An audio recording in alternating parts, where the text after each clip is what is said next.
La Corporación Universitaria Republicana y el Centro de Investigaciones les dan la bienvenida a esta charla virtual denominada Los factores determinantes del voto, ¿por qué el voto obligatorio no es la solución al abstencionismo?, organizada nuevamente, repetimos, por el Centro de Investigaciones. Hoy nos encontramos con un invitado especial. Rápidamente vamos a presentarlo y a mencionarlo. Se trata de el doctor José Fernando Flores Ruiz, PhD en Ciencia Política de la Universidad París 2 de Panteón Assas, Magíster en Políticas Públicas y especialista en Derecho Constitucional de la misma Universidad Francesa, abogado de la Universidad Externado de Colombia, Visiting Scholar de Columbia University en New York y Job Hopkins en la Universidad de Washington. Actualmente es director de planeación en la Registraduría Nacional del Estado Civil de Colombia y ha sido asesor y funcionario en el Senado, la Presidencia de la República, la Alcaldía Mayor de Bogotá y la Fiscalía General de la Nación. Además, es autor de 4 libros y casi una veintena de papers académicos y capítulos de libros. Además, es columnista de la revista Semana. Antes de darle la palabra a nuestro invitado, les recordamos que ustedes pueden continuar sus estudios con nosotros, con la Corporación Universitaria Republicana. Es momento de que continúen sus estudios, de que cumplan sus sueños. La invitación a que continúen con su carrera de Derecho o inicien su carrera de Derecho. Toda la información en nuestra página web urepublicana.edu.co. Además, la invitación para que conozcan las nuevas especializaciones que oferta por estos días la corporación para que ustedes continúen con sus procesos profesionales. Recuerden, visiten nuestra página urepublicana.edu.co y conozcan todos los alivios financieros que tenemos para nuestros estudiantes y para nuestros egresados. Sin más preámbulos, le damos la bienvenida y los dejamos en compañía de nuestro invitado, el doctor José Fernando Flores. Adelante.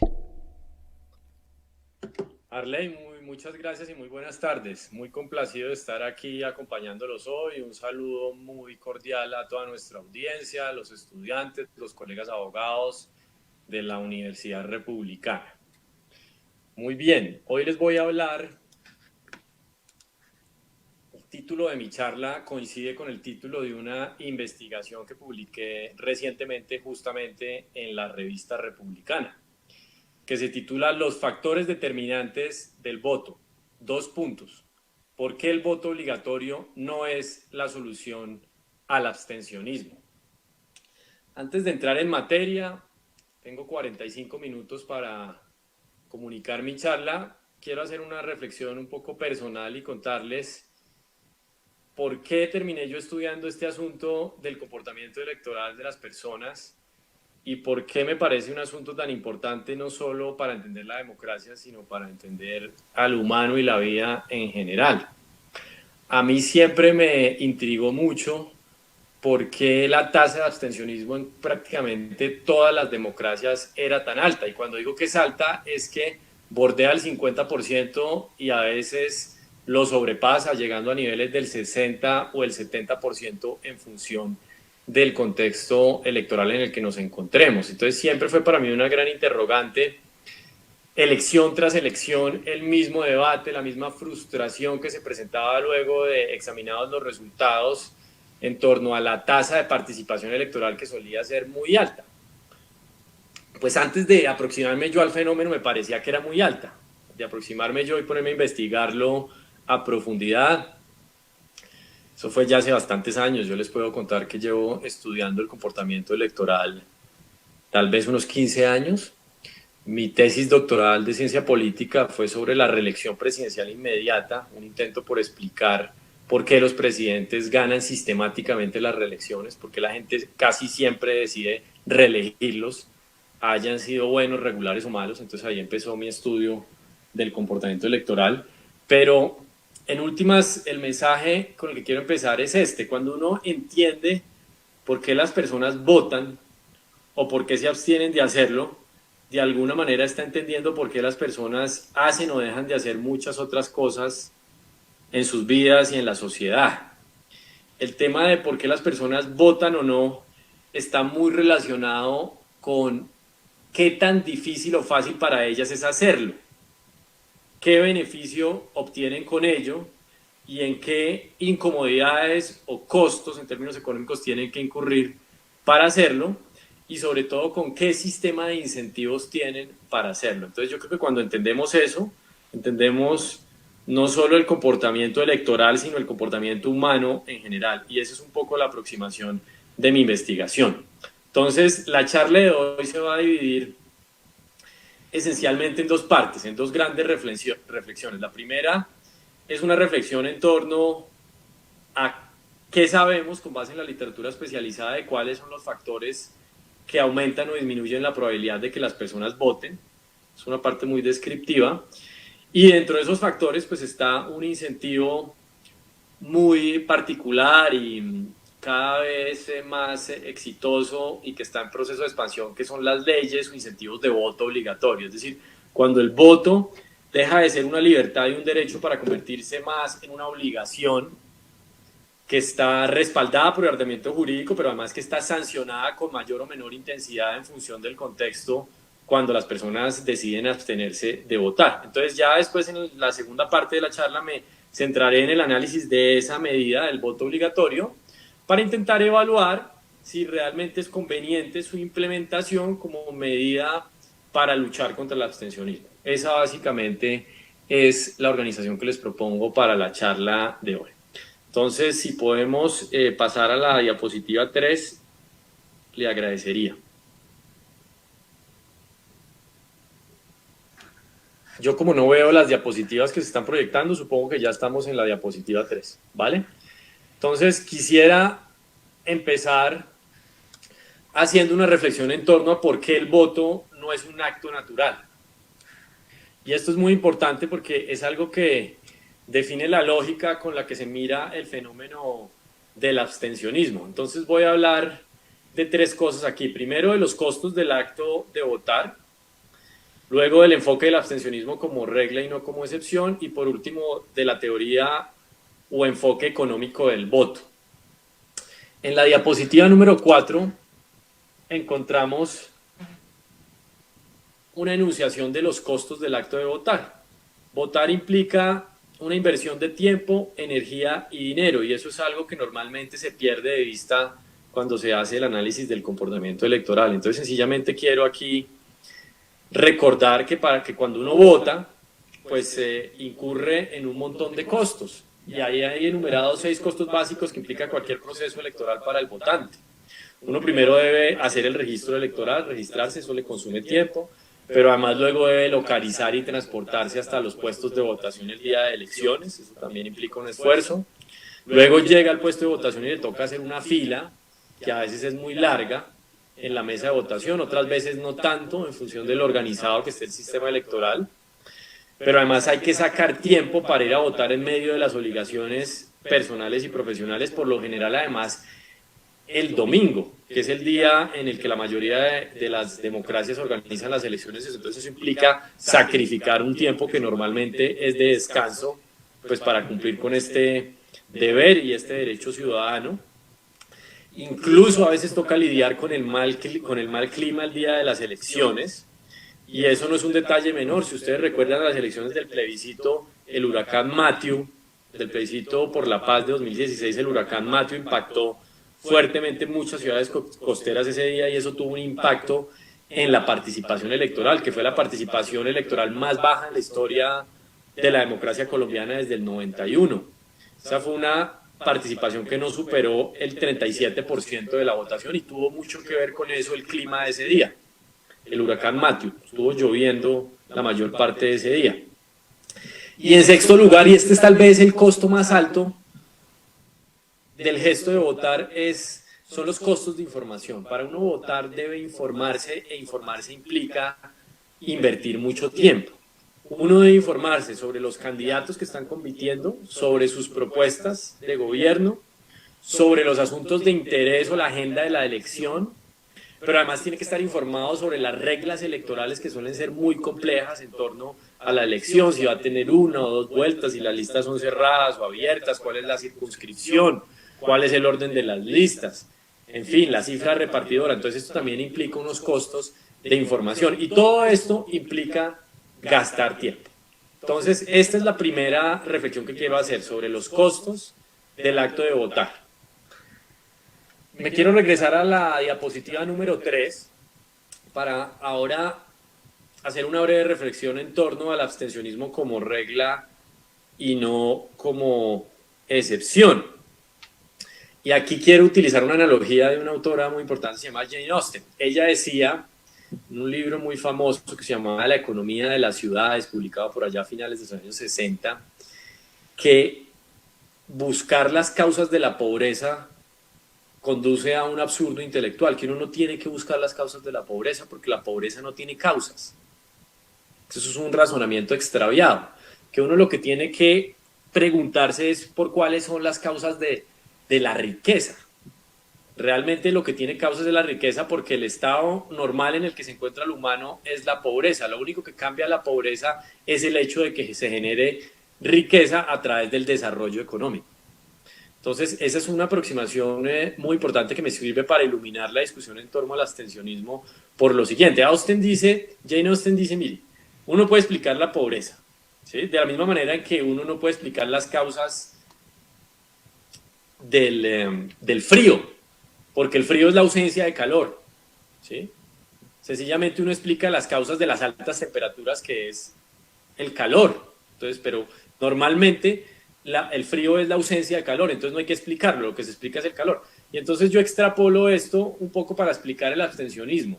Yo creo que la discusión no tiene que girar en torno a explicar las causas del abstencionismo. Uno lo que tiene que explicar no es por qué la gente no vota, sino uno lo que tiene que explicar es por qué la gente habría de votar. Y eso cambia la forma de abordar el fenómeno. Es decir, no porque la gente no vota, el estado normal de las personas es que no voten, sino por qué habría de votar la gente a pesar de todos los costos que le significan, que ya acabo de mencionarlos, el hecho de votar. Todos esos costos, salir, tomarse la incomodidad, de transportarse el día de elecciones, informarse sobre lo que está en juego, todo eso toma tiempo. Entonces, ¿por qué la gente habría de votar? Es la pregunta correcta, de manera similar a como uno no se debería preguntar por la pobreza, las causas de la pobreza, sino cuáles son las causas de la riqueza. Entonces, ese es el enfoque mío. Y ese enfoque se refuerza con lo que llamamos la teoría del enfoque económico o la teoría de la elección racional en el campo del comportamiento electoral. La teoría del enfoque económico me dice dos cosas. En primer lugar, me dice que la gente va a votar en una reelección, va a recompensar al gobernante en una reelección en la medida en que sienta que la economía va bien. Y esto tiene que ver mucho con los procesos electorales de reelección presidencial. Por ejemplo, ahorita el proceso estadounidense donde Trump va a someterse a unas elecciones para saber si es reelegido tiene mucho que ver con esto. Todos los modelos predictivos indican que va a perder las elecciones porque en este momento la variable económica no lo favorece. El país y el mundo en general está en recesión económica, es decir, está presentando un crecimiento económico negativo. Y la teoría del enfoque económico nos indica que cuando la economía va mal, los electores tienden a castigar la reelección de sus gobernantes. Esa es la primera dimensión del enfoque económico en el comportamiento electoral. Pero hay una segunda manifestación del enfoque económico y es la manifestación que me indica que en la medida en que el elector tenga que incurrir en más costos en sentido amplio para expresar su voluntad electoral, va a abstenerse de hacerlo. Dicho de manera más coloquial, cuando votar es difícil, cuando votar es enredado, cuando votar me implica demasiado esfuerzo, la probabilidad de que yo vote en una elección es mucho más baja. Entonces, esa teoría del enfoque económico también es muy iluminadora para que empecemos a entender el tema del que estamos hablando. Vámonos ahora, por favor, a la diapositiva número 5. Voy a desarrollar rápidamente, ya puntualmente, cuáles son los factores determinantes del voto. Entonces aquí voy a hacer una presentación en dos partes, una presentación breve de la literatura. Esto es una cantidad de papers, de libros, muchos años de investigación, pero rápidamente voy a presentar cuáles son los factores individuales que determinan que la gente vote o no, y eso los voy a explicar a partir de las variables demográficas y las variables psicológicas. Y luego voy a entrar a hablar de los factores contextuales, que los voy a explicar a partir de las variables sociodemográficas o macrosociodemográficas, las variables institucionales y las variables políticas. Esa va a ser la siguiente parte de mi intervención. Entonces, ¿qué sabemos? En cuanto a las variables demográficas, sabemos que hay 7 variables que impactan el comportamiento electoral. la edad, el ingreso, el nivel educativo, la condición de funcionario público, el estado civil o el hecho de estar casado, el hecho de asistir con regularidad a servicios religiosos, podríamos marcarlo como la religiosidad, y eventualmente el género femenino. Como ustedes ven ahí en la diapositiva, las 6 primeras variables aquí enunciadas impactan positivamente la participación electoral, es decir, a mayor edad, mayor ingreso, mayor nivel educativo. Si yo tengo la condición de funcionario público, si yo estoy casado en lugar de soltero y si asisto con regularidad a los servicios religiosos, hay una probabilidad más alta de que yo vote. Por su parte, el género tiene efectos ambiguos. Digamos que en la mayoría de las democracias el género no es una variable determinante, es decir, ser hombre o mujer ya no tiene una incidencia en la proclividad a votar. No la tiene sobre todo en sociedades que se han modernizado de alguna manera y han incluido a la mujer dentro del mercado laboral. En sociedades que no han hecho ese paso, que por fortuna cada vez son menos numerosas, el hecho de ser mujer no tiene ninguna significancia o peso estadístico en la proclividad a votar. Es decir, tanto los hombres como las mujeres tienen unas tasas de abstencionismo similares. Rápidamente, un poco tratar de estructurar la explicación en torno a estos hallazgos. Ya tendremos ocasión de discutirlas en la tanda de preguntas.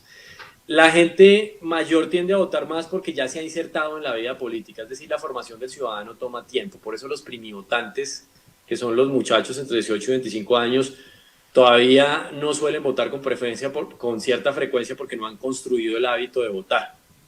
El ingreso y el nivel educativo también están positivamente correlacionados con la participación electoral.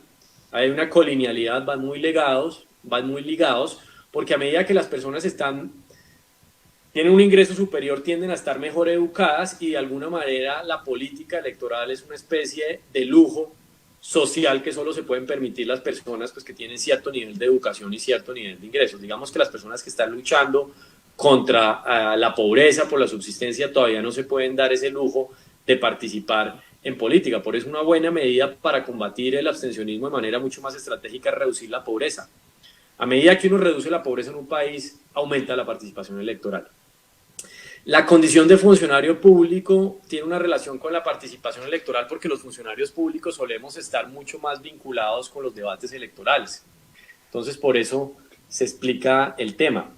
Estar casado y asistir con regularidad a servicios religiosos ya es más difícil de explicar, es alguna variable curiosa, pero que también se registra en varias democracias.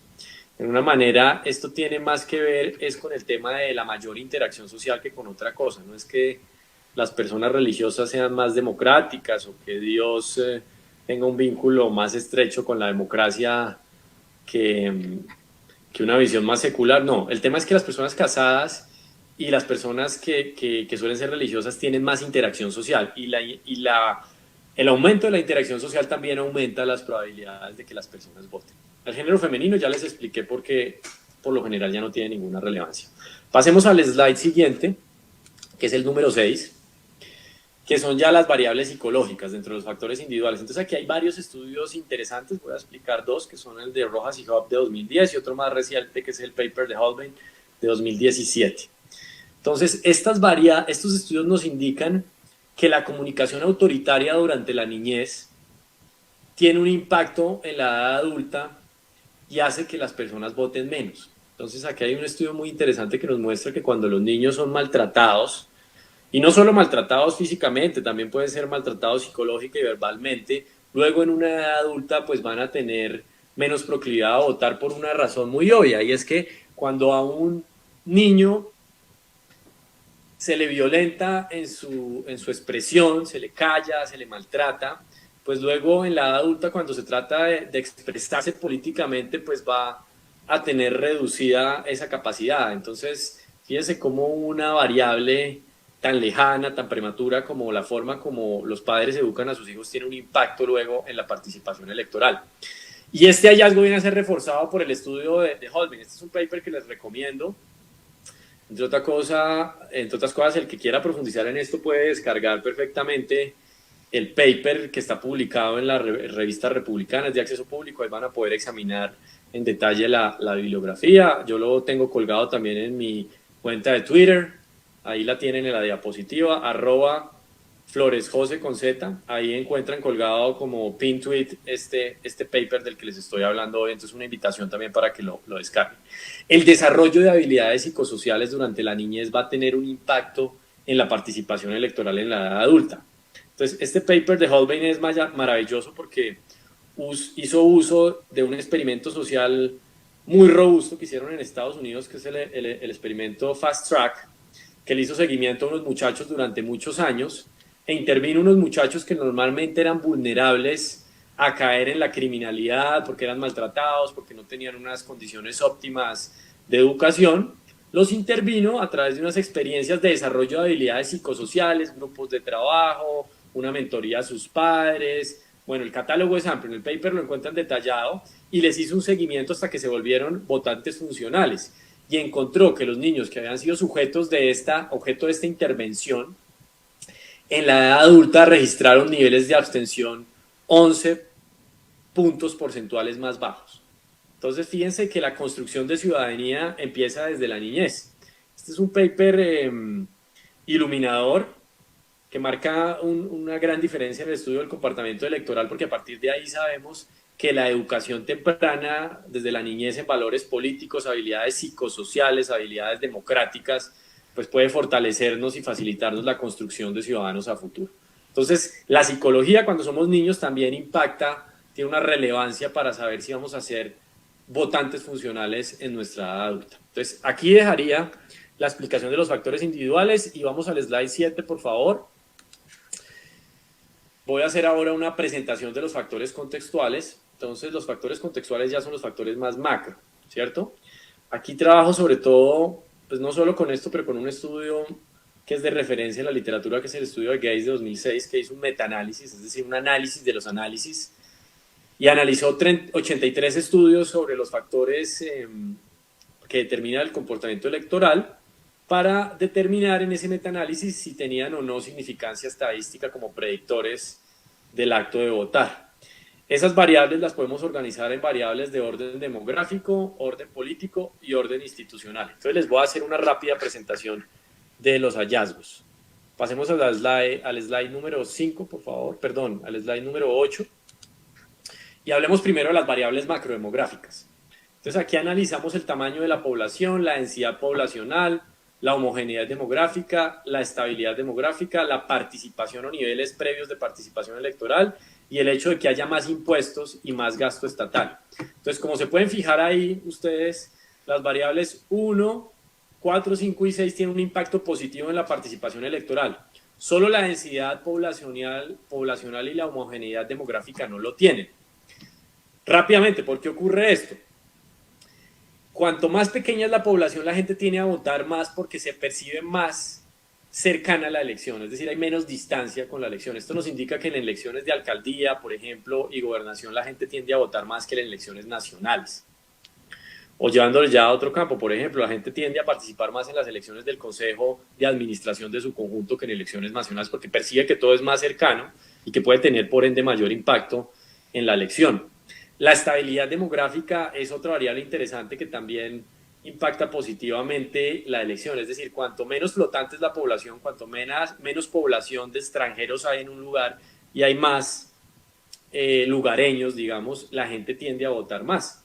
Esto lo medimos a través de una variable próxima muy interesante que es el número de arrendatarios. Entonces, cuantos más arrendatarios hay en un lugar, más baja suele ser la participación. Y esto nos indica que una política estratégica para aumentar la participación electoral es fomentar los propietarios de bien raíz. Esto se explica porque la gente que compra un inmueble en un lugar pues tiende a echar raíces ahí y a involucrarse más en asuntos políticos.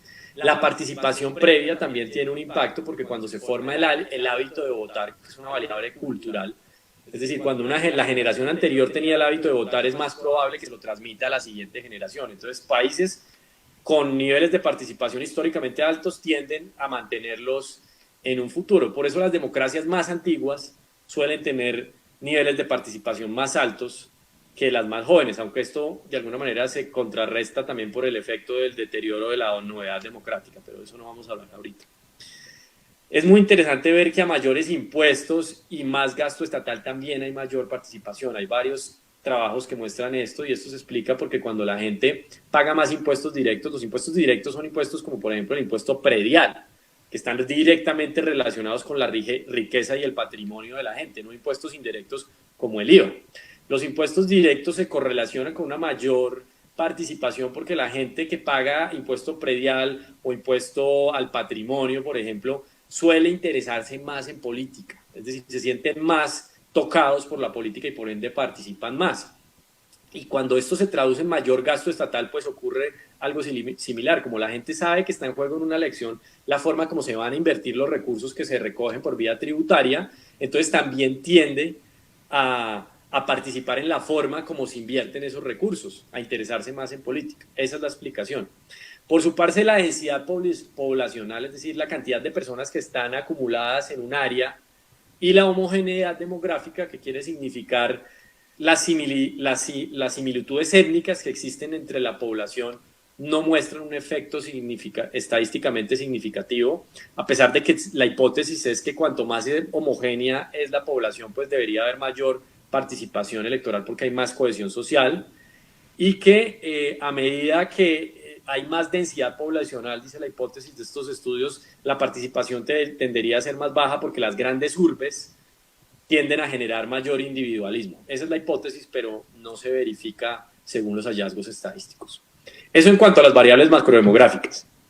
Ahora les voy a hablar de las variables políticas. Entonces, aquí vamos a examinar la cercanía de las elecciones o también competitividad, es decir, qué tan cerca está el primero o el segundo candidato en la competencia, el gasto en las campañas políticas y el nivel de fragmentación partidista, es decir, el número de partidos. Entonces aquí encontramos que las dos primeras variables tienen un impacto positivo. La cercanía o competitividad tiene que ver con eso, la ventaja o lo reñida que esté la elección. Cuanto más reñida está, la gente tiende a participar más porque percibe que su participación puede tener un impacto. Entonces, cuando está muy estrecha la competencia, las encuestas muestran que la diferencia no es muy grande, la gente está más motivada para votar ese domingo de elecciones que cuando no. El gasto en las campañas políticas también aumenta la participación electoral, es decir, cuanto más dinero invierten los candidatos y las campañas en la elección, tiende a haber mayor participación porque eso aumenta el marketing y la inversión en publicidad, aumenta el cubrimiento mediático y entonces disminuyen los costos de información del elector y la probabilidad de que los electores se enteren y se involucren con las elecciones aumenta. Y el nivel de fragmentación partidista también presenta un efecto ambiguo, es decir, a veces no sabemos si aumenta o disminuye la participación electoral. Es decir, aquí la pregunta es si más o menos partidos favorecen o perjudican la participación electoral y la respuesta es no sabemos. La hipótesis teórica de los que dicen que más partidos es mejor es que dicen que cuando hay una oferta partidista ideológica más amplia, pues es más alta la probabilidad de que los votantes encuentren una plataforma ideológica con la cual identificarse y por lo tanto pues van a tener más incentivos para votar, es decir, es mejor 10 que 5 partidos.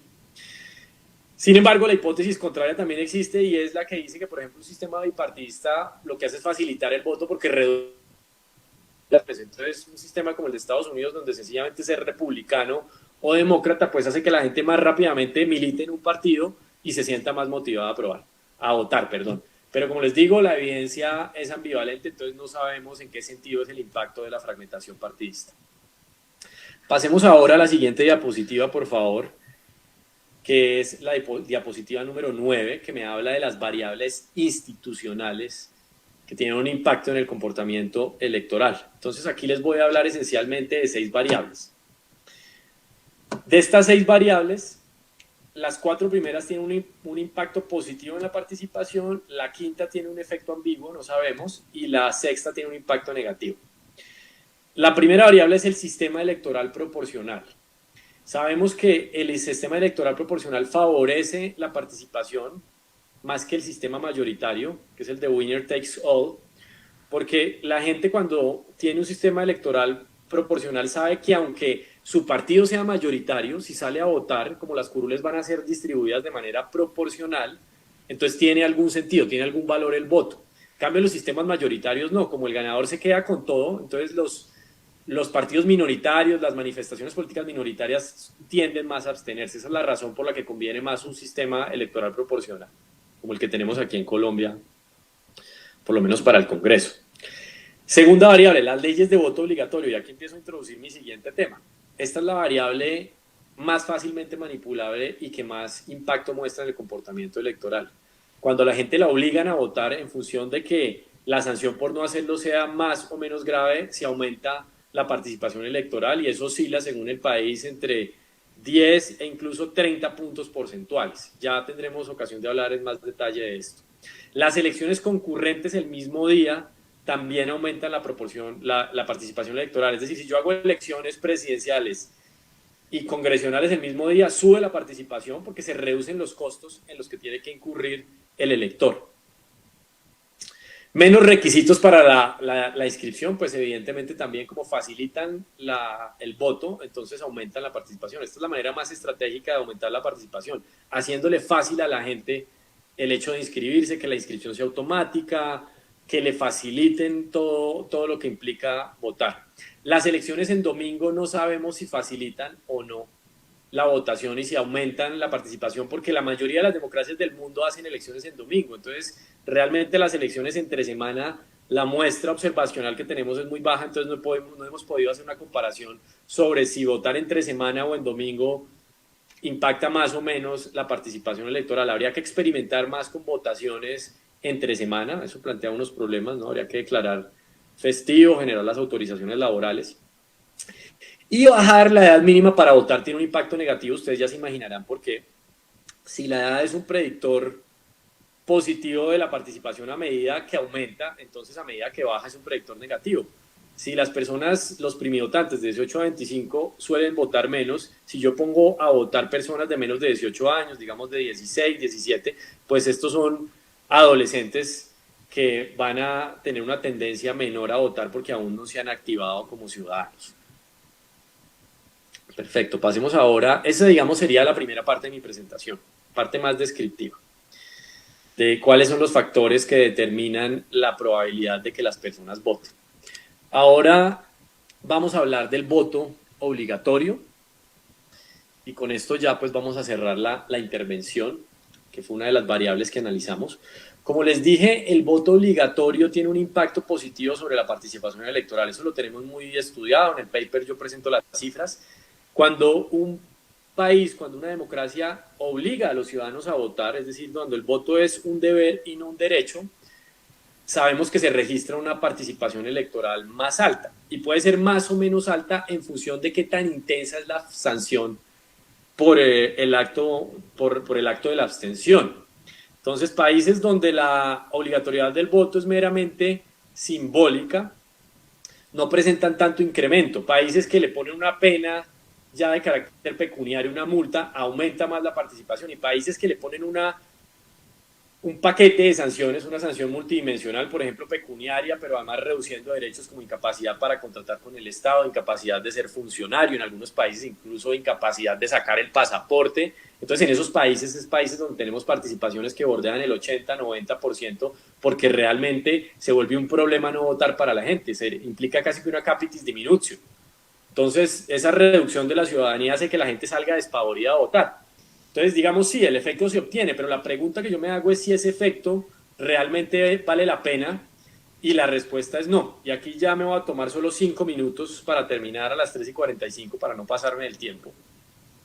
Y les voy a explicar por qué pienso que el voto obligatorio es contraproducente. Entonces, digamos, la hipótesis de mi artículo es que esa fiebre del voto obligatorio, que todas cosas se ha venido expandiendo en varios países del mundo, sobre todo en Latinoamérica. Más o menos 1/5 de las democracias del mundo tienen en este momento voto obligatorio. Las otras 4/5 partes se mantienen en esquemas de voto voluntario.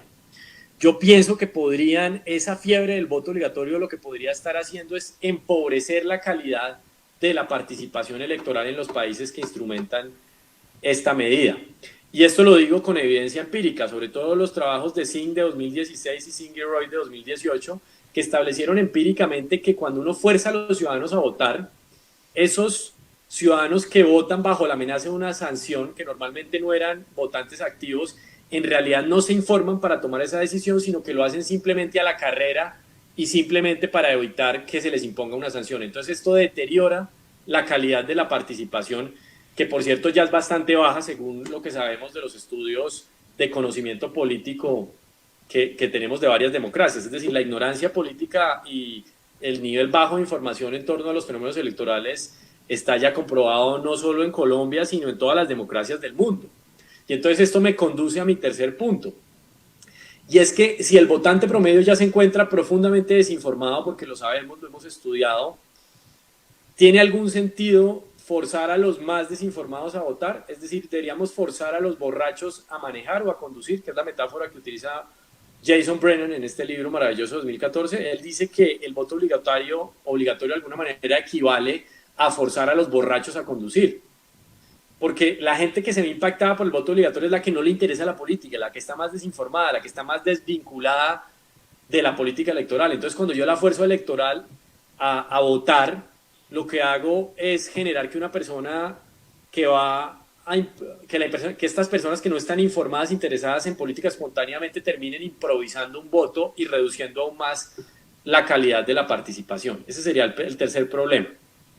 Ahora, el contraargumento es, y me parece que vale también la pena analizarlo, ya tendremos ocasión de verlo, es que justamente el voto obligatorio puede volverse una medida coercitiva de inclusión en el sistema político y de formación de futuros votantes funcionales. Ese es un argumento pues, que es válido, pero también tiene varios problemas. Y por último, pues terminaría con la reflexión de Rosma, que dice que en este paper de 2007 dice que el abstencionismo podría ser una bendición disfrazada para la democracia, porque en últimas estaría generando que las personas con mayores ingresos, mejor educadas, mayores y por ende políticamente más maduras sean las que espontáneamente terminen votando en unas elecciones con voto voluntario, en lugar de forzar un montón de gente que se encuentra por fuera del sistema con la amenaza de una sanción. Por favor, el último slide. Y ya con esto cierro, que es mi gran conclusión. Entonces yo pienso que el abstencionismo de alguna manera opera como un filtro natural en las elecciones, un filtro natural que hace, primero, que las personas que espontáneamente más se interesan en política y por ende se informan más y estructuran una decisión más racional sean las que terminen votando, número uno. Pero además pienso yo que el abstencionismo y la voluntariedad del voto es una expresión de la libertad. Y es una expresión de la libertad, sobre todo en las democracias que se dicen liberales, que son pues, las que yo prefiero desde mi postura ideológica, que son democracias que se toman muy en serio la libertad y en lugar de volver el voto una limitación de la libertad más, que ya hay bastantes en todos los estados, lo considera más bien un canal de expresión voluntario de ejercicio de la libertad y en esa medida, dentro de ese campo de libertad, se encuentra la opción también de abstenerse de votar y por eso es plausible de alguna manera darle al ciudadano, al elector, la posibilidad de abstenerse de participar y de hacerlo pues, cuando decida a raíz de un gesto voluntario y un proceso espontáneo hacerlo. Entonces, para redondear, a mí me parece que el abstencionismo es un filtro natural y que la forma adecuada de reducir el abstencionismo es a través de incentivos positivos, no de incentivos coercitivos y negativos, sino a través de la formación de ciudadanos de manera voluntaria con otra serie de incentivos que ya tendremos ocasión de discutir en la tanda de preguntas, y uno de ellos sobre todo es la educación en valores sociales y cívicos desde temprana edad, como les ilustré al comienzo de las variables individuales. Bueno, voy a dejar por aquí, son las 3:46, para respetar el tiempo que se me otorgó. Muchas gracias. Muchas gracias, doctor, por acompañarnos y pues por dejarnos esa investigación en nuestras mentes, pues también para empezar de pronto a generar cambios. Le recordamos que estamos con el doctor José Fernando Flores. Vamos a hacer una corta pausa institucional y ya volvemos entonces con la segunda parte, la ronda de preguntas en estas charlas virtuales, en esta específicamente denominada los factores determinantes del voto, porque el voto obligatorio no es la solución al abstencionismo.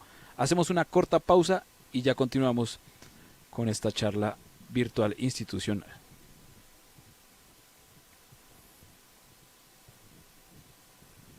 ¿Quieres ser un profesional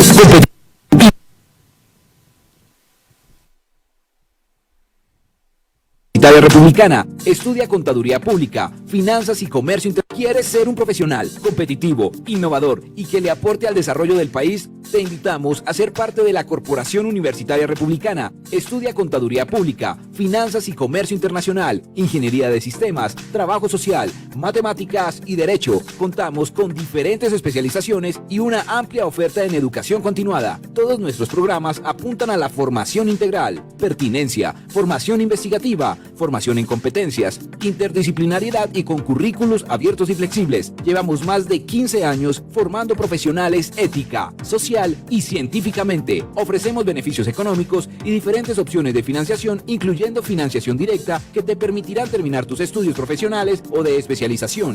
Visítanos en Bogotá, en la carrera séptima número 1938 o llamando al 286-2384, extensión 106 y 143. Mayor información en www.unrepublicana.edu.co.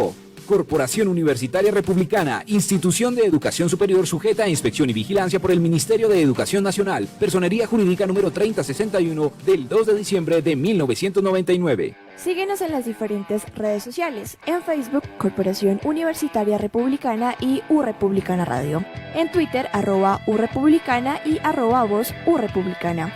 En YouTube, Corporación Universitaria Republicana y Republicana Radio.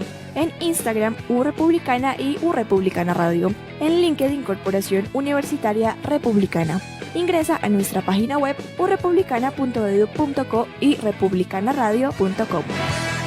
Descarga además nuestra app UR Radio. Es completamente gratis. Continuamos entonces con la segunda parte de esta charla denominada los factores determinantes del voto, porque el voto obligatorio no es la solución al abstencionismo. Momento de la ronda de preguntas y respuestas, gracias a nuestro invitado, el doctor José Fernando Flores. Doctor José, gracias por acompañarnos. Gracias, Arley, un gustazo. Bueno, muy atento a las preguntas de nuestra audiencia.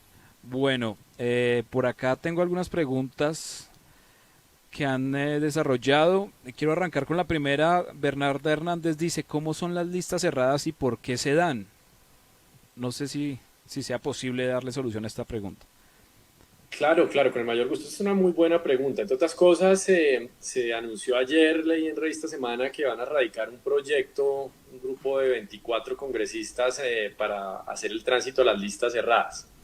Las listas cerradas, para explicarle aquí a la persona que pregunta, esencialmente son listas cuyo orden definen los partidos políticos y al momento de la votación y de contabilizarse las curules que van a obtener los partidos en función de los votos obtenidos, las personas seleccionadas se van a seleccionar en función del orden en que se inscribieron en las listas.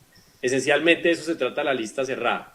Entonces, normalmente cada partido solo puede inscribir una lista con tantas personas cuantas curules haya para proveer en la respectiva elección. En el caso pues, de las asambleas depende del número de curules. Entonces, si por ejemplo el Senado tiene 100 curules, entonces puede postular 100 candidatos en la lista y las personas que van a resultar elegidas son las primeras 10 que estén en los renglones en función de los votos que obtenga el partido, con independencia del orden, sino sencillamente en función del orden, pero no estamos en el esquema del voto preferente, que es el opuesto, que es el que actualmente rige en Colombia. En Colombia existe la posibilidad de escoger, los partidos escogen si la lista es abierta o cerrada, donde en la lista abierta el candidato accede a la curul en función del número de votos que obtuvo por su nombre. Esa es la gran diferencia.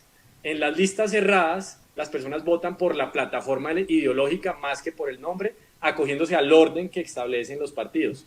En las listas abiertas, las personas pues votan también por un partido, pero votan por una persona. En la medida en que dicen yo voto por esta persona de este partido y ese voto se le suma a esa persona y al final se va a determinar quién accede a las curules en función de la persona que obtuvo más votos. Esa es la explicación. Perfecto. Siguiente pregunta. Bueno, vamos a tratar de resolverlas en su mayoría, pero pues no podemos resolverlas todas. Pero vamos a tratar. Camilo Andrés Bonilla pregunta, doctor Flores, muy buenas tardes. Una pregunta. ¿Cuál cree que sería una posible solución para derrotar el abstencionismo? Vale, Camilo, muy bien. Bueno, derrotar el abstencionismo. Entonces digamos que esa pregunta me permite hacer una reflexión. hablar de derrotar el abstencionismo implica considerar que el abstencionismo ya de por sí es un problema. Y eso a mí de alguna manera me parece una petición de principio, porque según lo que yo acabo de explicar en mi exposición, no necesariamente el abstencionismo debe considerarse un problema. Desarrollo un poquito la idea. Según lo que les expliqué, la gente no vota porque no está interesada en política y de alguna manera la libertad dentro de las democracias implica que yo como ciudadano debo tener la posibilidad de que si no me quiero interesar en el tema político, de poderme dedicar tranquilamente a mis asuntos privados y activarme como ciudadano eventualmente cuando desee hacerlo. Entonces, de alguna manera, sí, desde esa óptica, pues el abstencionismo deja de ser un problema en la medida en que se vuelve un gesto de libertad. Entonces, esa es una forma de abordar el problema. Ahora bien, la cuestión no es tan sencilla porque también es cierto que está muy observado que las personas que no votan también suelen ser las que están más excluidas no solo del sistema político, sino de la sociedad en general. Por eso hay una correlación entre la pobreza y el abstencionismo. Entonces, la respuesta que yo le daría a Camilo es que me parece legítimo incentivar la participación electoral, pero sobre todo a través de incentivos positivos. Entonces, incentivos positivos como ¿cuáles? Incentivos positivos como la educación, por ejemplo. Entonces, ya les dije que a medida que aumenta la educación, aumenta la participación electoral. Incentivos positivos como la educación temprana en valores democráticos. Incentivos positivos como las facilidades para votar el día de elecciones. En este momento está a punto de presentarse al Congreso una reforma al Código Electoral que trae una serie de incentivos de esta naturaleza muy acertada, que va a presentar la registraduría en conjunto con el Consejo Nacional Electoral y otros actores, pero ahí viene un paquete de medidas positivas para combatir el abstencionismo, como dice Camilo, por ejemplo, transporte gratuito el día de elecciones. Entonces, si esto pasa, que ojalá sea el caso, va a ser mucho más fácil para las personas acceder a la mesa de votación porque les van a suministrar transporte gratuito, bien sea el Estado o los partidos. Se va a extender la jornada electoral 1 hora, lo cual también es positivo porque mucha gente se queda sin votar el día de elecciones porque a las 4 cierran las urnas. Entonces, la idea es extender la jornada electoral hasta las 5. Eso va a generar unas ganancias. Otra medida positiva con la que podemos impactar favorablemente la participación que también está prevista en el proyecto de código electoral es el voto anticipado. Entonces, el voto anticipado ha sido una medida muy exitosa ya en otros países como Australia, Estados Unidos. Cuando a uno le dan la oportunidad de manifestar su voto 1 o 2 semanas, un mes antes del día oficial de elecciones, pues mucha gente que le gusta organizarse va expresando su voto y eso también incentiva una mayor participación. Entonces, todo lo que implique facilidades en el momento en que hagamos el tránsito al voto virtual, es decir, el voto desde dispositivos electrónicos. Muy probablemente haremos el tránsito prontamente en Colombia al voto mixto o tecnológicamente asistido, pero ya el máximo nivel de implementación tecnológica es el voto virtual, como el que tienen en Estonia. Es decir, cuando la gente pueda ya votar desde su teléfono celular, que yo creo que no estamos muy lejos de eso, aquí digamos el obstáculo es la seguridad tecnológica, la seguridad de encriptación de estas cuestiones, sobre todo para que no se atente contra el resultado de las elecciones. Entonces, cuando logremos eso, pues estaremos en un escenario de voto virtual y cuando la gente pueda votar desde la comodidad de sus casas, remotamente, incluso desde una aplicación del celular que le autentique la identidad, pues es de esperarse que aumentará también la participación electoral. Entonces, Camilo, es muy sencillo, en la medida en que le facilitemos la vida a la gente para que vote, pues la gente va a votar con más frecuencia. La gente sobre todo se abstiene de votar porque es difícil hacerlo. Perfecto. Últimas 2 preguntas rápidamente. Francesca Fortish pregunta lo siguiente. ¿Considera que el abstencionismo es muy recurrente en el país y se da en gran medida porque los candidatos tal vez no son aptos para gobernar? ¿O es la sensación que dejan? Bueno, un saludo a Francesca, que es una ex estudiante mía. Gracias por la pregunta. Sí, también tiene que ver, digamos que esto es un fenómeno multicausal, tiene que ver con muchas variables que arrancan desde la edad, desde la niñez que tuvo el votante y pasan por su nivel de educación, pero también tiene que ver con la calidad de la oferta política. Estoy de acuerdo con Francesca.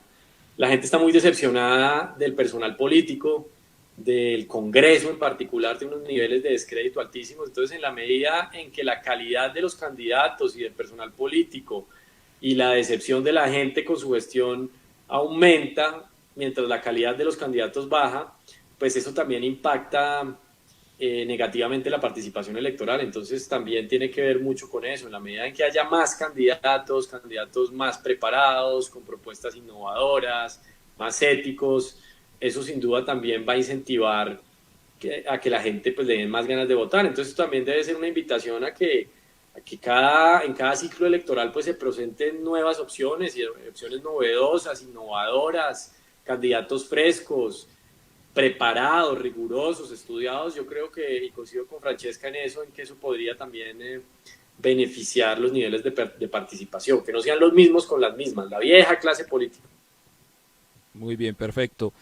Patricia López pregunta, doctor, ¿usted considera que si se viera afectado el bolsillo de los ciudadanos, se tendría mayor compromiso para asistir a votar, a diferencia de como se hace ahora, que no es obligatorio? ¿Como Sin una duda, especie de multa? Claro, claro, no, eso está probado, de hecho, se los comenté en la charla. Los países que implementan el voto obligatorio y le ponen una multa más o menos alta, cuanto más alta es esa multa, pues más vota la gente. Eso sí es efectivo, está probado, está medido en varias investigaciones. Entonces, digamos que esa solución del uso de la fuerza y la coerción y el miedo, pues funciona. Si usted le dice a la gente, mire, usted o me vota el día de elecciones o le mete una multa de un salario mínimo, pues la gente sale despavorida a votar, sobre todo la gente más pobre, pues imagínese. Y si usted va más allá y le dice que no solo le mete una multa, sino que en adelante lo va a castigar porque no va a poder sacar el pasaporte, como ocurre en Perú, por ejemplo, o no va a poder contratar con el Estado y no va a poder ser funcionario público, como ocurre en Uruguay. Entonces, usted ahí ya tiene escenarios donde la participación electoral se dispara al 85%. Pero mi punto es justamente eso, que eso es una forma artificial de elevar la participación electoral. Es decir, esa mayor participación electoral no necesariamente se traduce en una mayor calidad o robustez democrática. Entonces, por eso yo pienso que la opción del Estado debe ser más persuasiva que coercitiva, porque no se gana nada un Estado con amenazar a la gente con unas multas onerosas, que además me parecería terrible cuando son multas que no tienen en cuenta el ingreso de las personas. Eso ya me parecería leonino y muy cruel. Esa opción me parece que no es la más adecuada, que es el argumento central de mi investigación. Yo creo que el Estado debe ser más un promotor de la ciudadanía voluntaria, un educador en ciudadanía y en valores democráticos, que un policía que castiga a la gente por no interesarse en política. Pero sin duda eso es eficaz. Lo que pasa es que es eficaz para aumentar la tasa de participación, pero no es eficaz para aumentar la calidad de esa participación. Perfecto, doctor José Fernando Flores. Una última pregunta muy rápida para despedirnos, y más que una pregunta es como un consejo. ¿Qué decirle a las personas que no suelen votar ya teniendo la edad o conociendo de política, sencillamente porque creen que votar no es la solución, y dicen o asumen que las votaciones ya están arregladas, que pues independientemente de si uno vota por uno u otro candidato, las personas ya están pues casi que sentadas allí con antelación? Lo que hay que decirle a la gente es que primero que eso no es cierto. Las elecciones no están arregladas, eso es un falso mito. En nuestro país tenemos una organización electoral muy sólida, que la conforman la Registraduría Nacional del Estado Civil, donde yo tengo además el gusto y el honor de trabajar en este momento, y el Consejo Nacional Electoral. Y Colombia tiene una tradición muy sólida de respeto de la voluntad popular, y las elecciones no están arregladas, eso es falso. Al margen de que haya unos fenómenos dispersos de compra de votos, que inevitablemente siempre los ha habido, de coerción al elector por los grupos armados ilegales, en términos generales globales en Colombia no se han robado las elecciones ni se las roban, salvo casos muy excepcionales, episodios históricos que sin duda hay que estudiar. En estos días lanzar un libro sobre el famoso chocorazo, pero digamos esos son casos aislados, pero por regla general las elecciones están garantizadas su confiabilidad, y la organización electoral existe en Colombia para eso, y es una organización electoral sólida que garantiza la transparencia de las elecciones.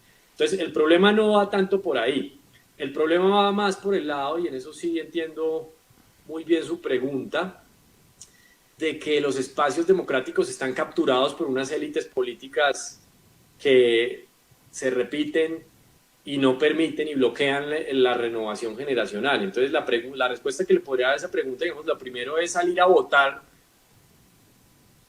todos los ciudadanos de la manera más informada posible, es decir, preocuparnos y darle la importancia que tienen unas elecciones, y tratar de estructurar un voto lo más racional posible. Entonces, hay que seguir creyendo en la democracia, hay que seguir siendo optimistas del espíritu a pesar de que somos escépticos de la razón, es decir, ser muy críticos con estas cosas que se pueden mejorar de nuestro sistema político, pero eso no implica que debamos inactivarnos como ciudadanos, sino todo lo contrario, tenemos que seguir votando. Entonces, la mejor manera de generar una transformación es participando en el sistema político, y el primer acto, el acto por excelencia de participación, que no es el único, por supuesto, es el voto. Entonces, votemos, así sea por el candidato que creemos que no va a ganar, pero que nos parece que es el mejor, pero votemos, salgamos a votar el día de elecciones. Muy bien, doctor José Fernando, muchísimas gracias. Es bueno que empecemos a desmitificar todas esas falsas creencias que incluso hacen que los padres terminen de una u otra forma, digamos, llevando esos imaginarios a los hijos, y los hijos pues queriendo no participar en política, no queriendo saber nada, no queriendo ver noticias, no queriéndose enterar y dejando, digamos, que el destino de un país pues como a la suerte. Entonces nos parece fabuloso este tipo de charlas y nos parece muy interesante que nos comparta todas esas investigaciones y pues todo lo que deberíamos a lo que le deberíamos estar prestando atención en estos momentos. Lo dejo, doctor, para que concluya, agradeciéndole por supuesto a todos nuestros invitados, a todos los estudiantes, a todos los abogados, profesionales que se fueron conectando. No pudimos responder todas las preguntas, pero pues ustedes entenderán, el tiempo apremia. Muchas gracias nuevamente, doctor José Fernando Flores. Arley, gracias a usted. Como muy bien lo dijo, desmitificar, ese verbo me parece clave, y en ese sentido va la investigación pues, que tuve hoy el gusto de comentar y compartir aquí con ustedes. Los invito a que descarguen el paper que está publicado en esa estupenda revista Scopus, muy bien indexada, que tiene la Universidad Republicana, que es la revista Republicana, y tuve el gusto de publicar este artículo. Es de acceso gratuito, les repito, lo pueden descargar en mi cuenta de Twitter, ahí está como un tuit pineado el link en @floresjose. Y lo que usted dice, se trata de desmitificar y entender la democracia no como quisiéramos que es, sino como realmente funciona, y a partir de eso tratar de mejorarla. Y una forma de mejorarla es estudiando a profundidad el fenómeno del abstencionismo, es decir, entendiendo por qué se produce. Entonces, como hoy tenemos una audiencia particularmente joven, yo quiero aprovechar para invitar a estos jóvenes nuevos ciudadanos a que a partir del momento en que reciben su cédula de ciudadanía se interesen en política, se informen, escuchen a los candidatos, se enteren de los grandes debates del país, lean las propuestas de gobierno y empiecen a activarse como ciudadanos y creen ese hábito maravilloso que es el hábito de votar, en el que podemos expresar nuestra voz cada 4 años. Nuevamente, un agradecimiento muy grande por este espacio. Me sentí muy complacido de compartir con ustedes estos hallazgos de mis investigaciones. Cordial saludo y un abrazo afectuoso para todos. Muchas gracias, doctor José Fernando. También agradecemos al Centro de Investigaciones de la Corporación Universitaria Republicana por contribuir con estos espacios, y ya lo saben, salgan a votar, pero informados, nada de compartir fake news ni todo este tipo de cadenas de WhatsApp que lo que hacen es claramente pues dañar el panorama electoral y hacer que la gente pues vote menos. Así que pues por favor, nosotros como profesionales y estudiantes tenemos que generar procesos productivos para generar un cambio en nuestro país. Gracias, doctor José Fernando, y nos encontramos en una próxima oportunidad en estas charlas virtuales organizadas por el Centro de Investigaciones de la Corporación Universitaria Republicana.